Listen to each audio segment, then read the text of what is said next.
everybody.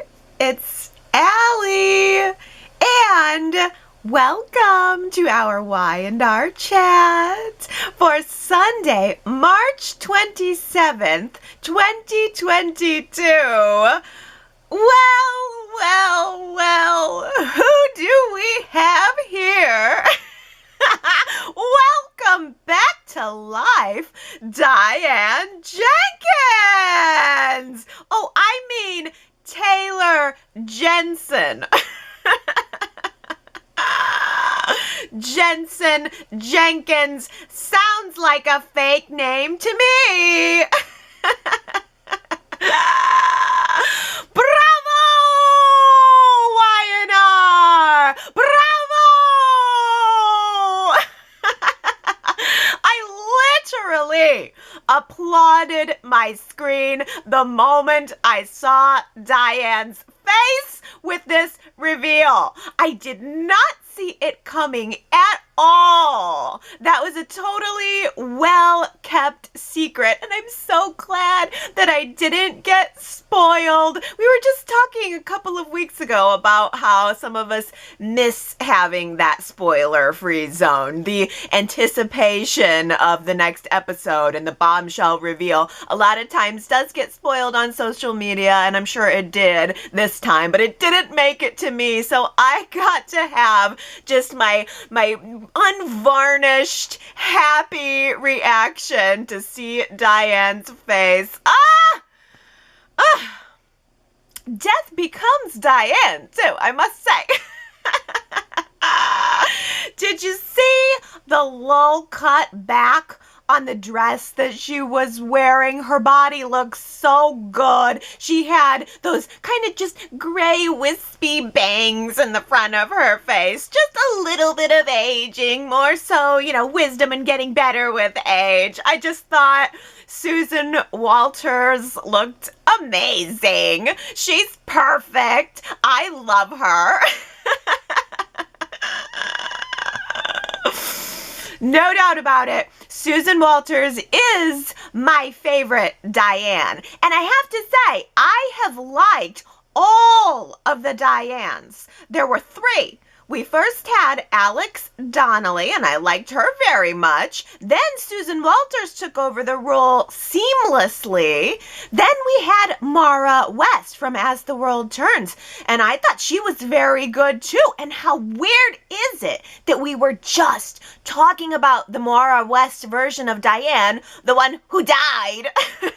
We were just talking about it last week because she had a murder mystery that just dragged on and on forever, and everyone was a suspect, and it was a total bummer of an ending, and I was ready to get out of that storyline. But I tell you, I am totally willing to forget all about old Diane and old Diane's death, and I'm just ready to sink in to a new Diane story. Ooh, I can't wait.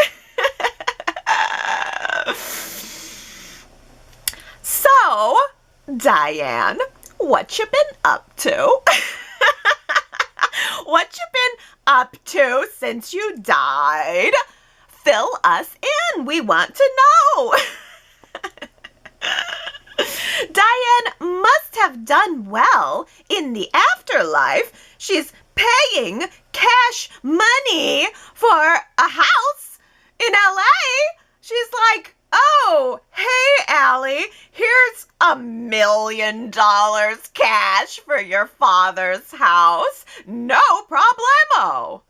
Guys, how is it even possible that Y&R is so good right now? It's so good. I am totally satisfied.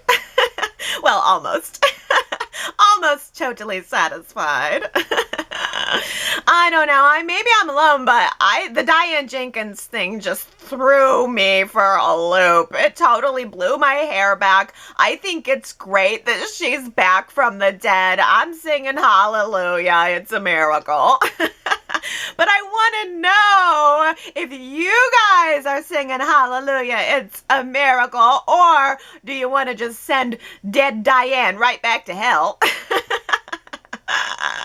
Go to yrchat.com and cast your vote this week in favor of or against Diane coming back onto the scene. Or I'm also putting a vote there for those of you who don't know her or don't remember her character at all. Maybe you're a newer viewer, maybe you stopped watching at that time, or maybe you just don't remember Diane all that well. But let me tell you, all you need to know about Diane Jenkins is that we are going to be getting two things that I've been asking for. Number one, a villain light. She's going to be so much fun to hate. And number two, we're going to be getting someone for Jack who wants Jack. Someone who only wants Jack. And as a bonus, she is going to be a rival, a big-time rival for Phyllis. These two are going to be going at it. And now Phyllis's whole weird reaction to everything in Los Angeles during the chemo trip makes total sense to me. Phyllis has to be the suspicious one in all of that. I think what I was interpreting as Phyllis just being awkward was was Michelle Stafford trying to play Phyllis as suspicious, because what we're doing is laying out the groundwork for Phyllis to be the one to bust this whole Diane thing wide open. Phyllis is going to be mad suspicious of Diane, while Jack is going to be falling over himself with gratitude for his mystery texter, the person who's reuniting him with his granddaughter. It's perfect! Almost. Wait a minute. Almost perfect. There's still one more little request that I am waiting on. 2 sons for Jack, shall we say?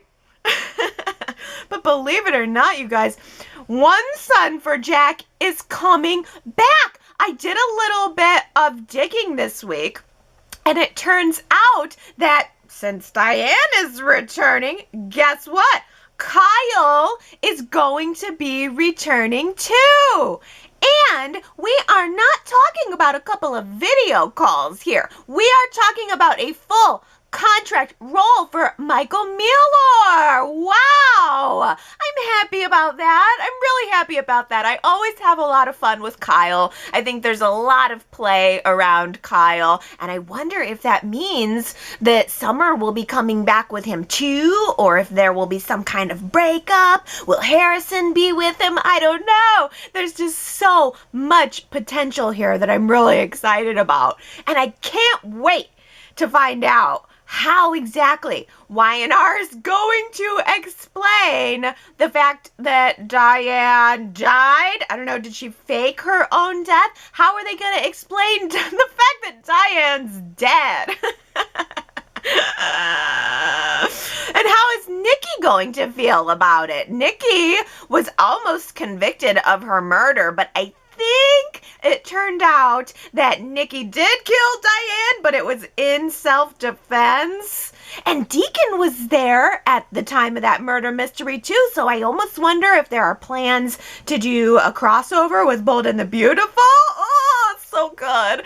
Everybody was involved in the Diane Jenkins murder mystery, so I think a lot of people are going to have really big reactions to seeing her coming back to life. It was literally one of the worst stories ever. And now it's been resurrected, literally.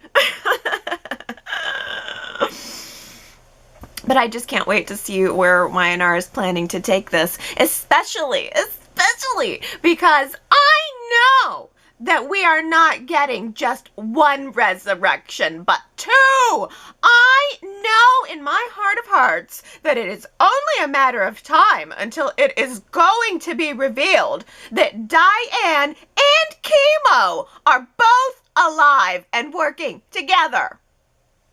I mean, seriously, you guys, the Diane reveal and that Newman family office scene all in the same week. OM Jeepers. It's so good! Y&R is always good, but actually this is great right now. It's great for me anyway. I have enjoyed this week so much more than I have enjoyed any other week in so long. Can you tell? I had a little extra spring in my step this week, not gonna lie. Oh, so Ashland tried to get Victoria to leave the country with him to go back to Tuscany, but the Newman family staged an intervention for her. It was kind of like Victoria is hooked on Ashland and they've got to get her off of him. She's doing Ashland every night. We got to get her off of him. She's got a real problem here. Those scenes in Victor's office, wasn't that quintessential soap opera right there? I mean, right down to the way that it was blocked, with the Newman family all posed, standing against the green wall, looking like they were ready to smile for the family portrait, or the severe family portrait. And then Victoria was in the center of the room, defending her husband, defending her life in so many ways. And Amelia was so good, so desperate. She was practically breathless. She was so desperately trying to defend both her husband and herself. And all of our actors were so incredible this week. Each and every last one of them.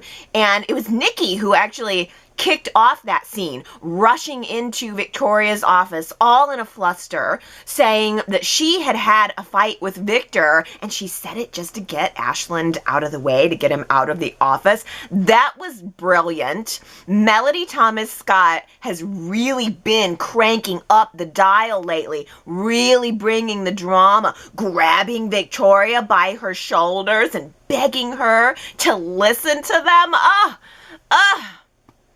And one by one, each of the family members told Victoria their opinion of Ashland, how much they love her and don't want to see her get hurt. And even Adam said, hey, I didn't want to believe it when my mate was faking an illness with me, but that didn't make it any less true.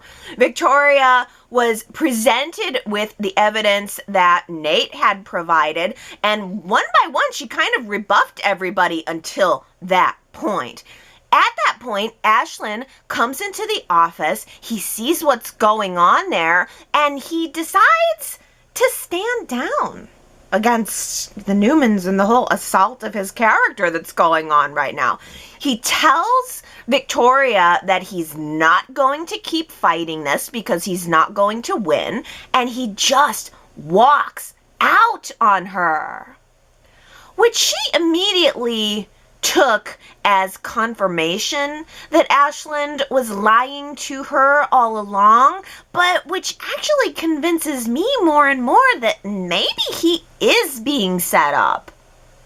On Friday, Victoria told Billy everything that was going on with Ashland from her perspective, that she believes the whole relationship was a lie and a setup, and the only end game that she can really figure that he had in mind is that Ashland was planning to get rid of her, and that's how he was going to end up taking the whole pie of Newman Locke. So Victoria tells Billy all of this, and I'm wondering if Billy will take it upon himself to do a little extra digging and maybe find out if there is any truth to Ashland claiming his innocence. Billy did promise to keep their conversation quiet, so hopefully he is not going to go blabbing in episode 2 of his podcast about all of this. I think Billy's going to be the only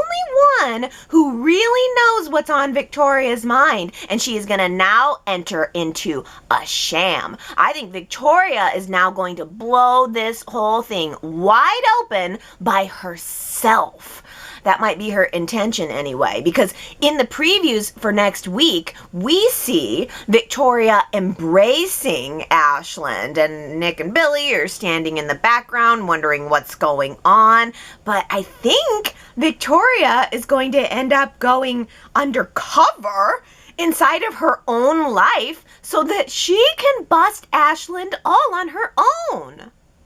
Lauren, again, barged into the Newman Media offices, demanding to know where her husband is and what exactly is being done to find him. Victor assures her that he is all over it, but she tells him that she's taking matters into her own hands with Kevin and with the totally capable case-cracking skills of the GCPD. Yeah, right. Although, I don't know, maybe they actually solved one this time, because in the previews, we see Michael showing up at the coffee house looking tousled, like he's been manhandled. His hair's a little longer, and he just looks, he just looks like he's been through it. And he just looks at Lauren, and he says, "Hello, gorgeous." Seriously, could Christian LeBlanc be any cuter? I just think he is so foxy and he's so effortless, and the way he just breezed in. I mean, Lauren has just been biting her fingernails for weeks now, and he just breezes in and says, "Hello, gorgeous." I can't wait to see their reunion, and I can't wait to find out exactly what Michael knows that we don't know. What's Michael's side of the story? What happened to him in Peru? And more importantly, does he still think that Ashland is guilty, or might Michael have actually found some evidence to the contrary? Adam is on fire right now.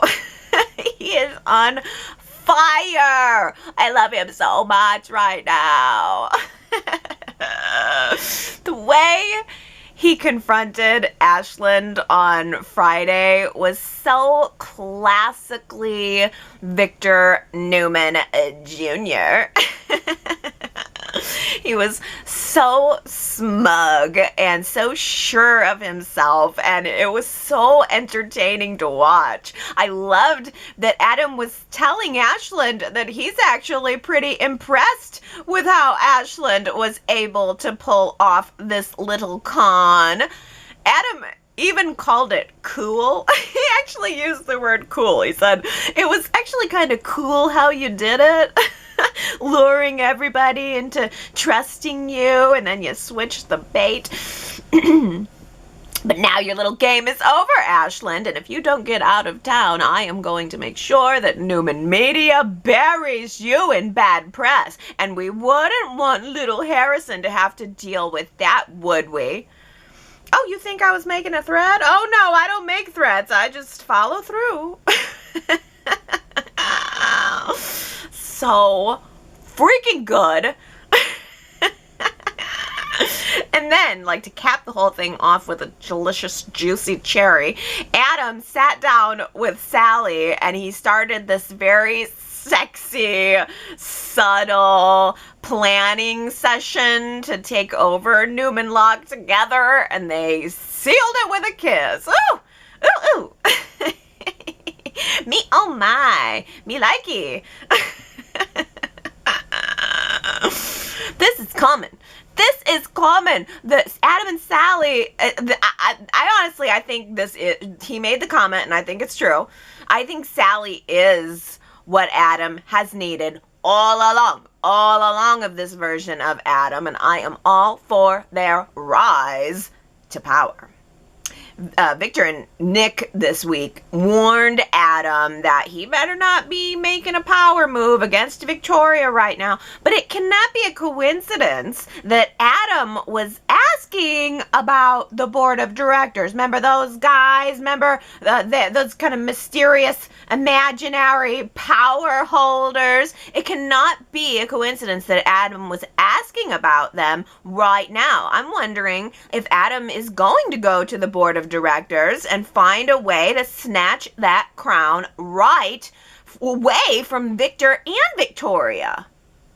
I am going to take a deep breath in for Billy's newfound self-awareness, and I am going to take a slow breath out for Billy making peace with himself.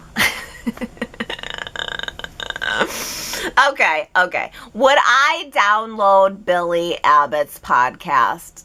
Probably not. But do I love it as an element of the show? Yes, I do. Yes, I do. First of all, I really liked that Billy started out by talking about the process of meditation, just quieting your mind and focusing on your breath. I thought, oh, well, this is such an offbeat, weird hippie topic for a soap character to even be talking about. And in my mind, that makes it fresh. We hear the same old phrases and the same old things said over and over again, and sometimes that's good. Sometimes that's what we want, but sometimes it's good just to feed some new ideas, some new dialogue into our brains. Second thing I liked about Billy's podcast was that it allowed us into Billy's current state of mind, especially when it comes to Delia. Billy said, that was the defining moment of my adult life, and that is true. I mean, that story was so painful, and it's been so painfully abused by Y&R to push Billy's character into some insane directions. But it's so easy to forget that this is a man who lost a child in such a tragic way. And now that I have a daughter, I cannot even wrap my brain around the agony of losing a child, what that would feel like. But we also, for the first time in a long time, had Billy acknowledging that a lot of his acting out since then was really just about him deflecting his own guilt over the situation. He said that. He owned it. I mean, Y&R fans have been screaming at Billy for ages to do exactly that, to own it. You know, I mean, not only did the man lose a child, but to know that he played a part in it, a pretty big part. He admitted that, he admitted his own guilt there. And I really just hope that that means we can kind of move on from the form that guilt has taken over the past several years, which has mostly been plans for revenge against Adam and yada yada. But I mean, the thing is, Billy's guilt, Billy's pain, it's not going to go away, but we have got to be done seeing it manifest itself in this never-ending hatred of Adam. It is tired. It is over. Maybe that puts it to bed. Maybe that puts it to bed, at least for now. But there's one more thing I loved about Billy's podcast, and it's that Billy used his podcast, well, actually, I'll say it like this. Y&R used Billy's podcast as an opportunity to frame the episode around a single topic. I think that was smart. I mean, it was something simple like love. I mean, as Billy was talking, we had his voiceover, traveling around Genoa City, and he was talking about love, and we were seeing various examples of love. And love is a very simple topic. It's a very broad topic, but if Y&R continues to be smart in their use of this, they can actually use Billy's podcast to frame episodes around more focused topics such as revenge, betrayal, family, etc. Any number of other different topics. They can use this as a way to frame out an episode and deliver a really nice individual episode. So I really love this. I think now Billy has got a really great tool in his little toolbox, and I just hope he and they know how to use it. Caution, work in progress. Rebuilding the Winters family is underway, starting with re-establishing the family business. This is 100% freaking correct on Y&R's part. This is a 100% slam freaking dunk. Devon accepted Lily's proposal to merge Chancellor Industries and Hamilton Winters, which means that he and Lily will be working together flawlessly, of course. And if there is any tension between them, even the slightest little bit of disagreement, one of them will surely step down from their very powerful positions.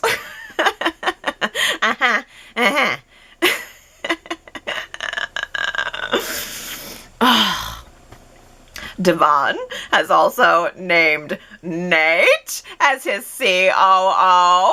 Why not? No experience? Here's the second highest position at the company. Why don't you go ahead and name your salary too, Nate? You know, like how reality works. Someone just approaches you and says, "Where do you see yourself fitting into this company? How about COO? And how about we just, you write a blank. We'll give you a blank check for your salary." Okay. It's so realistic. COO. I bet Billy is really ticked off because now Sally and Nate both share that same title. Let me tell you, COO titles are a dime a dozen. They're getting handed out like they're sticks of gum in this town. Who wants one? Oh, I think Billy is going to start to feel real isolated in all of this, and I think he's going to start turning to Amanda. And there's another side benefit of all of this too. Devon and Amanda are going to be working together, which also means that Amanda and Amani are working together, and now Nate and Elena are going to be living in the penthouse next door, where I'm sure Amani is going to be spending a lot of time, and they're all going to be working together. This could not be more perfect. I don't care how we got here. I just care that we're here. It takes me right back to the 90s when Neil and Drew and Malcolm and Olivia were living in the same apartment building. So, I mean, for the second time this week, I have to say, bravo Y&R for putting the pieces of the Winters family back in place. I also really like that Nate has become a little moody as of late. I like moody Nate. Ashland's betrayal has really caused Nate to be second-guessing himself, and he's bitter about it. And let me tell you, I could really get down with a darker Nate and with some tension between Nate and Devon. If you think about it, Devon is a little bit more like the man who raised him, Neil. And Nate could be a little bit more like the man who raised him, Malcolm. And Malcolm was moody. There's different versions of Malcolm. The early Malcolm was a little more free, a little more happy. But, we got dark Malcolm as time went on. And, to boot, Neil and Malcolm did not get along always. They had some problems between them. Malcolm was always feeling like he didn't measure up to Neil in his stiff suit. And deep down, I think that Neil just knew that Malcolm was cooler. I mean, Malcolm was like cute and cool and charming, and he was the ladies' man, and things came a little bit easier to Malcolm, whereas, Neil worked and he went a more traditional path. So I really, really feel like this dynamic could work again by sliding Devon into that a role that's similar to what Neil filled, and sliding Nate into a role that is similar to what Malcolm filled. I just think that's the plan. I think Y&R sees that, and I think that's exactly the direction we're going, and I think it's right. Thank you for prodding me. Just thank you for prodding me. That was our quote from last week. I don't know, it was such a clunker of a line, but it was Jack who said it to Phyllis. He was thanking her for her help in LA. Daisy, Henry, Victoria, Tina B, Pedro, Ambreen, Tommy, Kamna, and Diana. You guys all got it right. But I don't know. I think you're going to have a hard time with this one. Here it comes. Sometimes a change feels like a solution, but often it's just a distraction. That's very insightful. Sometimes a change feels like a solution, but often it's just a distraction. Who said it? If you think you know, then you can go to yrchat.com to leave your guess. And if you get it right, then I will give you your shout out during next week's Y&R Chat. Now here's some comments. Here are some comments, starting with Daisy, who says, I just don't know about the Chancellor Winters merger. I don't see what Devon gets out of it. He built his company on his own. Lily's working for someone else. Neil wanted a company with his son, and Devon achieved that. I would think Devon could invest in Chancellor Industries, even sit on the board, but I see no benefit for him to merge Hamilton Winters, erasing the Hamilton, and asking Nate to be a paper pusher rather than a doctor is crazy to me. So I hope Nate says no and continues being a doctor, and I hope Devon changes his mind and does not merge his company. He's already made Neil's dream come true, and now it's time to shine. Okay, well, logically, you're right. Okay, it's true. Devon would really have no reason to erase his own name from his own company and merge it with Chancellor Industries, a company that Lily does not even own. I guess the only thing is that Catherine was Devon's grandmother, so I suppose he could feel some connection to Chancellor Industries, but I think you're right. They almost need to have him get some ownership out of the new company or something to make it a little bit more beneficial for Devon. I just see it from a plot perspective. I just can't help seeing that, Y&R's moving their characters into worlds and realms together to get more interaction, to get more dialogue, to get more juicy drama. And I think you're probably right. Nate has no business going into the business world, but I think they also probably don't have enough medical story to justify keeping around a clinic or a medical set or anything like that. So I think Nate being a doctor pigeonholes their ability to give story to Nate. And that's been what the problem was. And it's the same problem with Elena. I don't know what exactly they're going to do with her.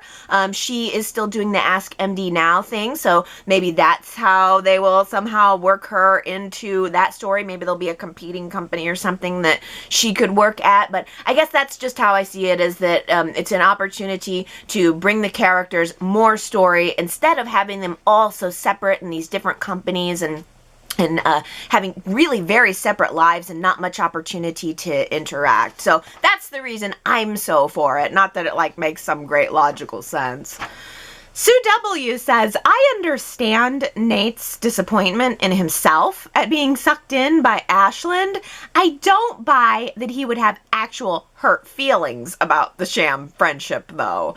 Nate always found it odd being Ashland's best man, and I don't recall any great bro bonding scenes between the two. But for a few dinners with Ashland and Victoria, did Nate make any deep connections with Ashland outside of medical-based conversations? I classify them as previously friendly acquaintances, not true friends.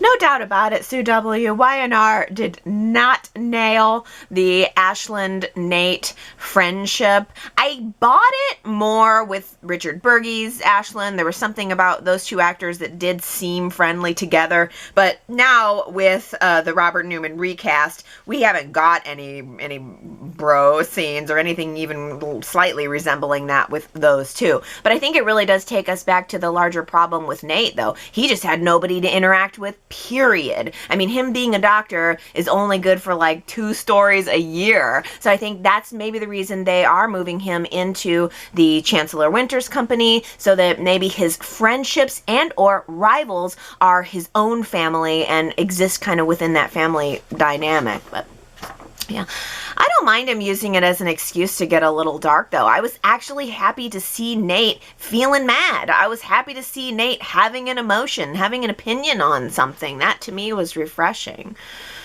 Victoria says how great it would have been to see Devon ask Nate to play a little one-on-one basketball to work out his frustrations. Neil used to play ball with Malcolm and Nick. Their conversations were fun and sometimes telling. I'd like to see Devon continue this tradition. The dude's playing basketball, Victoria. That's so good. And it would have been so good for March Madness last week. Yeah. It also gives a lot of shirtless opportunities for us viewers. Could we get shirtless Devon, Nick, and Nate out on a basketball court? Well, I really liked when Y&R had the gym. It was kind of a blah. It wasn't a great set for the gym or whatever, but I do think that that would be a good set to add. Everybody's always at a restaurant or the coffee house, but a gym set or something like a basketball court, some sort of fitness, you know, I mean, these people have like perfect bods. It would make sense that they would be spending a lot of time working out, and it is a great place to have casual conversations. And yeah, I mean, Malcolm and Neil playing ball and Neil playing ball with Nick. I mean, it's just the bros don't have a whole lot of friends. I mean, I think Y&R has gotten better in more recent years of showing us female friendships, but the dudes don't really have a chance to bond. And I don't know why that is. I think it would be, this is just such a great idea for something like that, to kind of bring a little bit of pizzazz and a little bit of casual conversation to the screen. Leslie says, I find it odd that we never see or even hear of Olivia. I wonder why Tanya, shoot, what's her last name? Tanya's, I can't remember her last name, but why does she not want to have anything to do with the show? Is that it? I don't think she came back even for Neil's funeral. Yeah, I don't know if she's not available, or I wonder why it hasn't occurred to them to recast her in any way. I don't know. Yeah, we really don't hear much about Olivia. You would think that Nate would mention her here and there, but yeah, she's a little bit off the map, I suppose. Ambreen says, speaking of weird, Lily and Devon have no pictures of Drew around. And I think it's weird that Adam has a picture of Victor and Nikki in his office, but nothing of his mom. I mean, he isn't close with Victor or Nikki. I also don't like Victor being in Adam's office. Oh yeah, that's interesting. We've seen a lot of photos of Neil lately. Lily has one in her apartment. Devon has one in his apartment, and we had that wonderful moment this week where Devon was looking at Neil's portrait after he had agreed to the merger, and he was talking to his father and saying, "I think I've made you proud." And I'm not gonna lie, I choked up at that moment because I feel like we're getting a reunion of the Winters family in the way that I happen to have wanted it. So I feel very lucky in that. But yeah, no pictures of Drusilla. I'm sure it's because I don't know what happened between Y&R and Victoria Rowell, but I'm guessing they just don't want to go for that at all. And then it is kind of strange. I've noticed that Nikki and Victor have that picture in Adam's office, but it's kind of like, you know, you make a good point that, is it Adam's office? Is it Victor's office? It's sort of Adam's office, but Victor has no problem taking a seat behind the desk, which he really doesn't do in Victoria's office. So I don't know. we have had to accept that Victor's old office now belongs to Victoria, but then at the same time, I guess we have to accept that Adam and Victor sort of share the Newman Media office. I thought Newman Media was going away anyway, but I guess not. I guess we're keeping it. It's just merged. Well, speaking of sets, Sue W. says, still and now forever creeped out by whatever that demonic-looking bearded floating head is, the sculpture, the statue, and Victoria's office to the side of the door. It's always in the background when the characters are framed there, and now it reminds me of a ghost Ashland forever lurking, even when real Ashland is in the scene. I can't unsee it. Yeah, I interpret that as being like a Greek godhead. Victor's very horses and Greek and the dog green, you know, that's very Victor's style. But yeah, it's just this disembodied floating head hanging around in the background of the scenes. We just, I guess, accept it, but I agree that it's kind of forever creepy. I hope they never change it. Oh, this is also really interesting from Sue W., who says, while I approve, I guess, of the Newman intervention for Victoria, I didn't like Adam twice using his physicality to block Victoria from leaving the room. He didn't touch her, and I'm sure he would not have, yet it was still restraining her free will for no justifiable safety reason. I would think Victoria would be very sensitive to that after her abuse from JT. Sue, I noticed that moment too. I didn't exactly have a problem. I didn't think about it in terms of like Victoria's abuse, but I did think, what? Geez, you know, he is kind of blocking her. They're preventing her from leaving. And it was that moment with Adam blocking Victoria that made me think that maybe she was going to open up the door and there were going to be some security guards or something there that were going to take her and whisk her away to safety. Like, my thought was, okay, are the Newmans getting ready to kidnap Victoria on their own to get her away from Ashland and then, I don't know, take her to a private island where they brainwash her or something? But I did have a moment of like, whoa, okay, that was notable. That was a notable moment. But Jamie says, while I totally understand being off-put by Adam blocking the door, I actually felt like that choice showcased his protective brotherly instincts. The way he brought up Chelsea's poisoning farce in an effort to connect and break down her walls enough to begin accepting the truth was endearing. Had she left to be with Ashland and fly off to Tuscany, she may well have been held captive or worse, killed by her duplicitous husband. Yeah, that's so interesting. I thought Adam, because at first in those scenes I thought, what's Adam going to offer to this? Because Victor and Nikki and Nick had so much to say with their long positive relationships with Victoria, but Victoria and Adam don't get along. They don't particularly respect each other's opinion. So I kept thinking, what is Adam going to offer here? But I got the sense that the whole thing made him very uncomfortable. And oh, props to Mark Grossman. I just noticed there were points where Adam was in the background while everyone else was talking, where Mark was kind of like doing this neck stretch, like, you know, you could tell he looked uncomfortable, like he didn't necessarily feel good being there. That was my interpretation of it. But yeah, the door blocking moment was a real moment, but it's really interesting to think that Sue interpreted that one way as threatening, and Jamie interpreted that another way as showcasing his brotherly instincts. So that just speaks volumes to about how we individually interpret the scenes, probably, you know, based on our own experiences and whatnot. So I think that's a really interesting contrast, and so I'm glad I got to highlight this week. Thank you. Well, Herman says, Adam, please don't do it. Victor and Nick have already made it clear to you that they will not accept you making a move like this. Darn, Adam, I wish you had someone with common sense talking to you instead of Miss Sally Macbeth over here.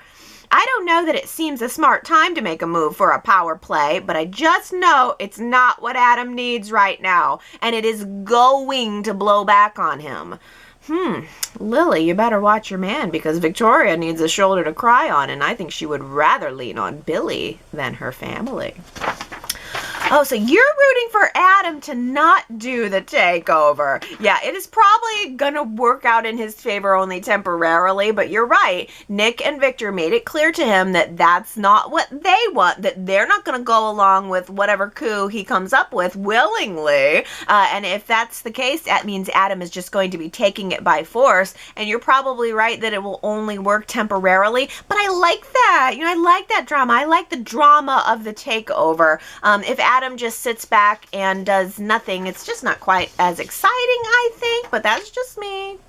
Adam did also have that scene with Lily. I almost kind of wonder if Y&R was testing that a little bit to see if maybe Adam and Lily could have a thing going on, but he seems really entrenched in his relationship with Sally, especially that we saw on Friday, the way he really is liking her. He feels, I think, that she is making a good partner for him in more ways than one. And as far as partners go, it's interesting that Victoria chose Billy to lean on. You make a good point, Herman, that it's Victoria almost seems that she would rather lean on Billy than lean on her family. Maybe she thinks her family is not exactly neutral, but Billy is not exactly neutral either. But it's interesting that she chose him. And Gary says, Victoria goes run into Billy with her betrayal, where I hate to see Billy's passion erupt again with this story. But it would be okay for me were Billy to dump Lily and get back with Victoria. Billy and Victoria are two dark clouds that are actually perfect together, despite the fact that the audience has had it with them. Lily does not belong with Billy, and were Billy better reunited with his own kind, maybe I wouldn't hate seeing him so much. It's Billy placing himself above Lily and always fawning over her that makes me dislike the two of them. Lily has always been admirable for me until Billy took that and ran with it in the extreme.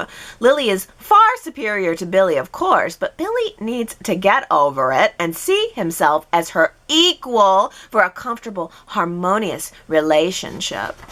Oh boy, I never would have thought of that. It is kind of that Billy sees himself as undeserving of Lily, and I can see that perspective where Billy constantly putting him in that putting himself in that I'm not good enough kind of position. I could see where that would definitely not be attractive. I don't know what it is about Billy and Victoria that really turned me off, though. I guess, I don't know. I mean, you think they're two dark clouds that are perfect for one another. And it was good. It was nice. I guess maybe it was just maybe for me, it was the fact that Billy was behaving so badly at the time around when they were last together that made me be over it. But I don't know. I mean, it could go either way. I tell you, it just all depends on how it comes down with Ashland. Jamie says, seeing Victoria crumble into Nikki's arms with pure devastation and a river of tears enveloping her beautiful face was heartbreaking.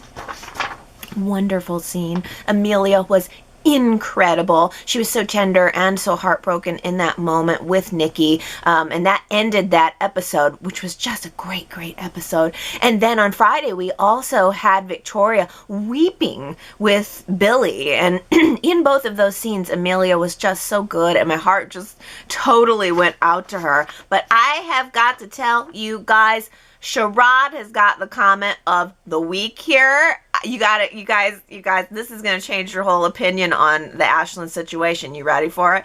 Sherrod says, my poor Ashland, he is being set up by Jesse Gaines. Sherrod! That's it.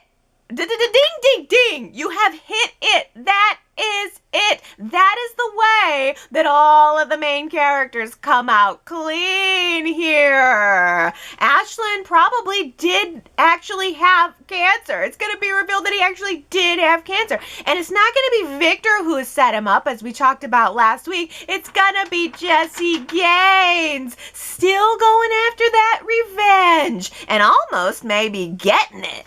Oh, I'm not going to be able to look at it any other way from here on out, Sherrod. Yes. Henry says, Sherrod, you may be onto something regarding Jesse Gaines, and I actually haven't given up hope on Tara Locke's return in some capacity. I think the writers swept her under the rug much too soon. Ah, that's so good. It could also be Tara setting Ashland up. But either way, I really think we need to set our brains to that realization. From here on out, I bet you Ashland had the cancer, and I bet he is being set up, and I bet this whole next trek is going to be about Ashland proving his own innocence. Victoria is going to come back into the relationship thinking she is going to trap him, and I think she might end up realizing that he is actually telling the truth, and that it's gotta be yet another good twist. Yes. Well, Diana says, while we learned that it's possible that Ashland may have faked his illness, and were recently reminded that Nikki also faked an illness, I thought I would add this to the list and share a fun fact that our beloved Jill once did the same thing when she was married to John. I believe John wanted to divorce Jill after finding out she had slept with Jack. Jill did not want John to divorce her, so she faked going into a deep depression after reading about all of the symptoms. She does this in order to gain John's sympathy so that he won't leave her. I remember being very compelled by this story, and in the end, Catherine is the one who exposes Jill for being a fraud. Oh, the fake illness is so good. Oh, that's a good one, Diana, to pull, especially this week when we did see Jill again. Yet another video call. Hey, I don't mind it for now. I think Jess Walton recently lost her husband, so I can see her not wanting to dive right back into, commuting back to LA to do some scenes. But so I'm fine with seeing the video calls for now. I'm grateful for that. It has been really nice being able to see her face, and so that's a good reminder of her and her character too, Diana. Thank you. Oh, well, Gary says, in regard to our coming attractions, shouldn't something like Michael Baldwin's return from the possible dead be saved for the moment at hand for the audience and not foretold in a preview? Well, now that is a darn good point, Gary. I mean, the whole Diane Jenkins thing was a total bombshell. Thank goodness they didn't spoil that in the previews. Yeah, the previews, I guess it's a tough balance to figure out what exactly they're going to show you to get you hooked on, coming back next week. And yet, at the same time, it's like you don't want to give away too much. So it's a tough balance to figure out. But yeah, if we saved the Diane Jenkins bombshell, I think we probably should have saved the Michael bombshell too, although I did enjoy the moment. I did enjoy getting to see it. So hopefully Kevin and the GCPD found Michael and brought him back, and we're going to get a good reunion next week. But let's talk about Diane and the big reveal. Ellen says, so Diane is somehow not dead. Congratulations, Nikki. Cross that one off the list of people that you have killed. But Diane hasn't contacted her son Kyle in all these years. She waits until Jack's son Chemo dies to get involved with the Abbotts again. This will take a lot of explaining. And is Diane a mechanism for bringing Kyle and a new Summer back to Genoa City? It's interesting that you mentioned that about a new Summer, because when I was digging around trying to find out the situation with Michael Mealer coming back, a couple other places had mentioned that Hunter King hasn't been released that she's coming back as Summer in any way. But one of the articles implied that maybe Y&R would do a recast of Summer, maybe with one of the other people who played her. I almost kind of doubt it. I don't know why, but I feel like Michelle Stafford and Hunter King maybe are super connected, and I just kind of wonder if maybe Michelle is going to want Hunter to come back. I don't know. I'm just guessing there, but how would you guys feel about a Summer recast to come back with Kyle? But your larger point here is, how the heck are we going to explain the fact fact that Diane just never contacted her son over all these years. She just totally let him believe that she was dead. Yeah, there's a lot of explaining that's going to have to happen here. Sue W. says, I'm too confused to sort out the chemo, Allie Taylor, Diane details anymore. So I'll just follow the story down its newly planted garden path. Yeah, Sue, that's the exact right move. That is exactly what you've got to do. You do not have to know Diane or chemo at all. Just follow the path, go along with it, and just kind of smell whatever roses might come up. I think that's the best approach for it. I mean, you don't have to remember, or if you're connected to any of these old characters, just sort of take the Billy approach and just do the meditative, the breathing exercises, and just sink into the story and hope that it goes to a good place. I don't know. I feel like it is going to. Yeah, I mean, I didn't do a recap or anything of who Diane is. I mean, it's fun to go back in and look at those wikis and whatever, but I don't think it's necessarily necessary to be able to enjoy the current story. But Diana says, woohoo! I am happy to see a new/old character on the show. I think this Taylor may be Diane Jenkins' twin. A classic soap story. I can definitely get into Jack having a romantic relationship with her. The story has become so much more compelling now that this character has made an appearance. I look forward to seeing where it goes. Oh, Diana, so you think this is not Diane Jenkins at all? You think it could be a twin sister? Well, Sharad says it could be. It's a soap opera after all. Cassie became Mariah. Frankly, I'm also hoping that Taylor Jensen somehow turns out to be Tessa's mother, too. She saw about Chemo's death and Tessa's wedding announcement, and Y&R can kill two birds with one stone with that one. That's a good point. I never really even thought about the fact that it could just be a twin. The Taylor Jensen name sounds so fake to me that I just thought, oh, Diane Jenkins just picked a very convenient fake last name, Jensen. Oh, I don't know. How about this theory, though, from Daisy, who says, OMG, did Diane kill Chemo? I wouldn't put it past her. I think he had an illness, though. Maybe Diane got her life together and now wants to rekindle the relationship she had with Jack, and helping him to get to know his granddaughter will show Jack that she's changed. But I don't think so. I think Diane has reinvented herself, ensuring that she's financially independent so she can get her long-awaited revenge on Jack for whatever lie she has told herself.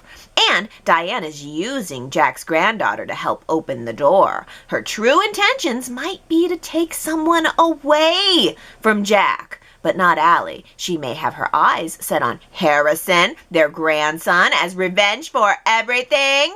That is never her fault. And Jack might not see what Diane's been up to, being grateful that she helped him to meet his granddaughter.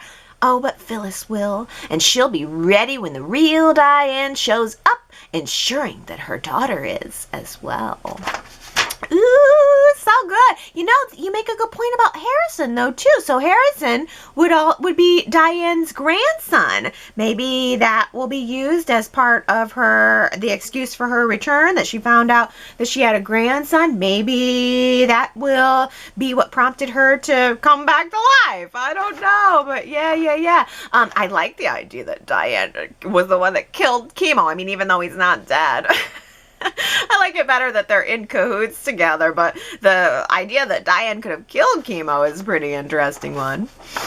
And where does Allie fall in all of this? I asked you guys last week, is Allie a good girl, or do you think she's a secret schemer? 63% of you voted good girl. 37% of you voted that she's a schemer. Victoria says, they seem to be writing Allie as a victim and therefore a good girl who will need to be rescued. The actress is doing a great job making me sympathetic and concerned for her. I would prefer her to be a secret schemer. I like her working with her father to get the better of the Abbotts, maybe working with Victor to get Jabot, the heart of the Abbott family.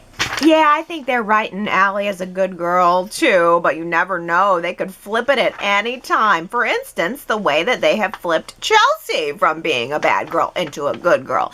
Ellen says, Ray, let's quote Ray, I love hanging out with people I can be 100% comfortable with, like people who poison me. I think Chelsea and Ray are going to need to have a really good conversation about that pretty soon, or our viewers are not going to be able to get past it. She did totally poison him. And he's really comfortable with her in exchange. Isn't that funny? Sue W. says, well, on to my lingering Chelsea confusion. Did she try to poison Ray because she was mentally imbalanced from hitting her head and is all better now because medicine, surgery, magical therapy cured her brain injury? Or the injury just up and healed itself, as did she? Or did vengeful Chelsea go off the rails and is all better now because magical therapy showed her the oopsie error of her ways? Is she once again the always debatable of sound mind con artist turned designer? And as far as she is concerned, it's water under the bridge that Victor fake committed her. I have definitely lost something in translation of how we got to the current sparkly Chelsea. Yeah, it's like everything that happened before Melissa Claire Egan left the show is such a big bucket of blah in my mind. And they just, I think, said, let's just forget it. And they brought her back on, and she's just a completely different person now. She's not that person anymore. But I'm wondering, though, what can we do for Chelsea? Let's toss out some ideas this week. What can be done to help bridge that gap? I mean, the fact that Chelsea was such a wackadoo before she left, and then she kind of came back all better, and there was really no explanation about why or how. It was just, hey, I'm Chelsea and I'm better now. Is there anything we can do to squeeze that gap a little bit? Should we give her the chance therapy treatment? Would having her do some therapy help that? Or what? So for those of you who aren't are having a hard time connecting with the current version of Chelsea, do you have any ideas on what we could do to make her a little more sympathetic? Do we go back? I mean, should we go back in order to help the present make more sense? I think it's a good question, and I'm not sure what the answer is.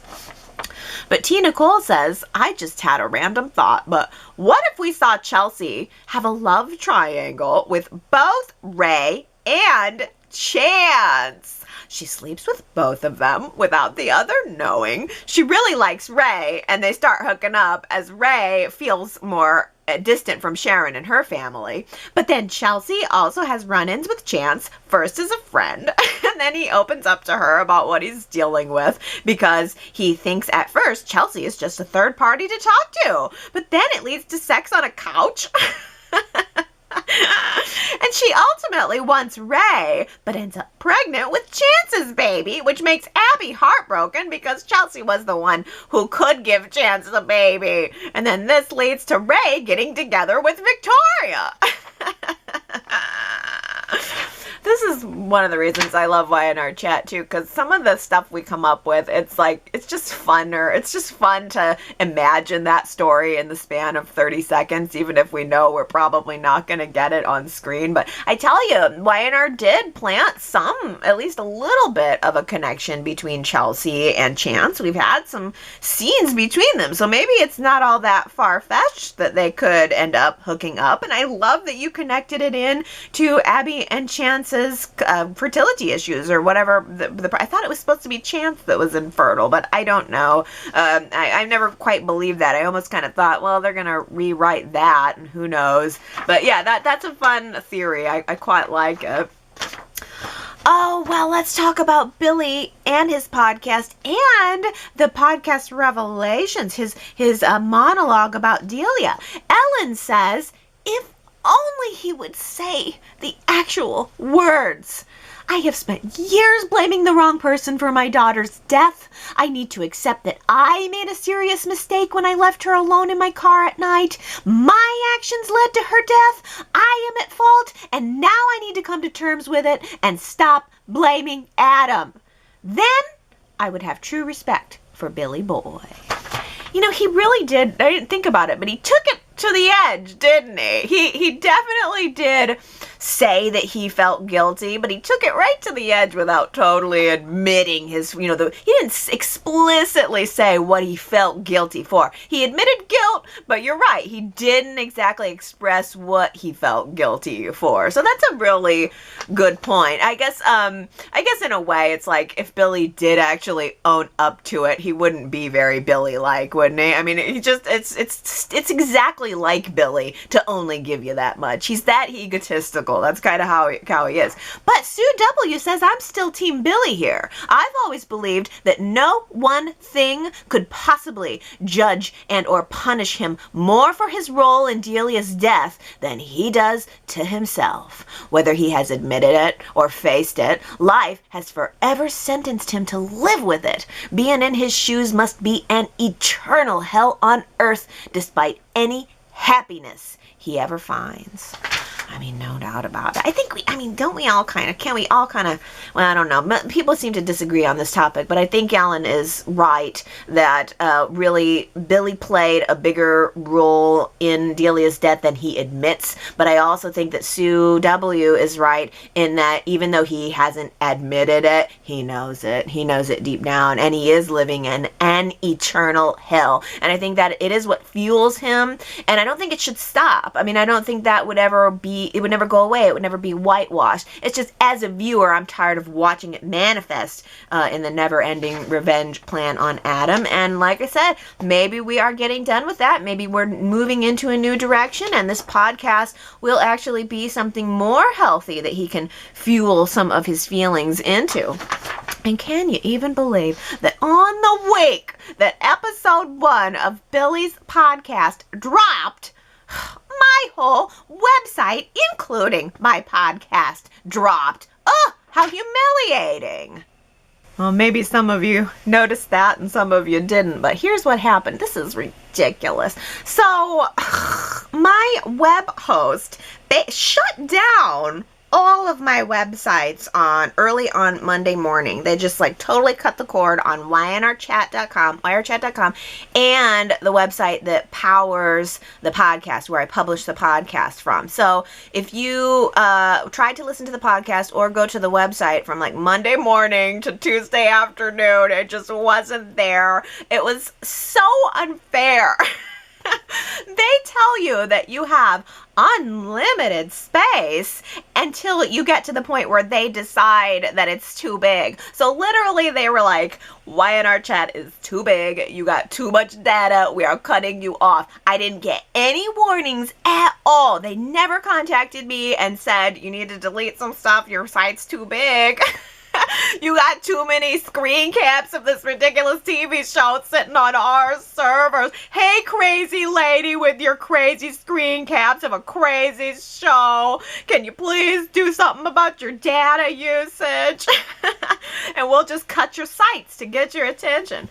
Man, let me tell you, it was a really rude awakening for Monday morning. And it took me a day and a half to get it all fixed. And the other thing is, I had to talk to 4 different people to even figure out what it was they wanted me to do. I got a super vague email saying my account was deactivated, didn't tell me what I needed to do to fix it. So I had to call 4 different times to talk to anybody who could even tell me what I was supposed to do. I eventually just ended up deleting a bunch of old data that really didn't have anything to do with Y&R Chat. I had some old, I've had these websites going for, I've had websites for 20 years, but these are at least 10 years old. So I just got a bunch of junk on there that I deleted off, and they eventually told me that it was okay, and then they let me have my websites back, but it was a really stressful day and a half.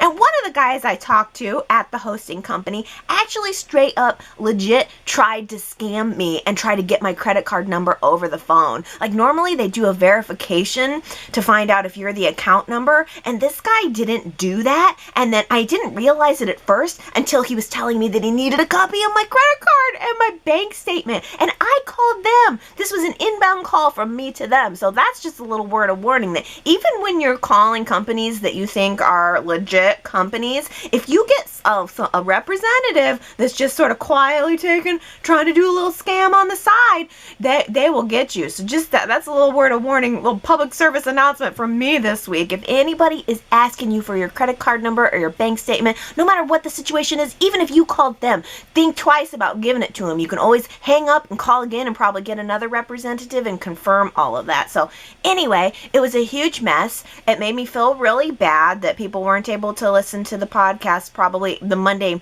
people who listened to it on Monday probably didn't get it on their regular schedules. And then, you know, Monday, it was a very big show and the website wasn't up, and oh, what a headache. What a headache. And it threw off my whole system too. You know, every day I'm uploading like 15 screen caps, high quality screen caps too, HD. All of my pictures of Y&R, 15 a day. I mean, times 5 days a week, times 52 weeks in a year of these HD screen caps.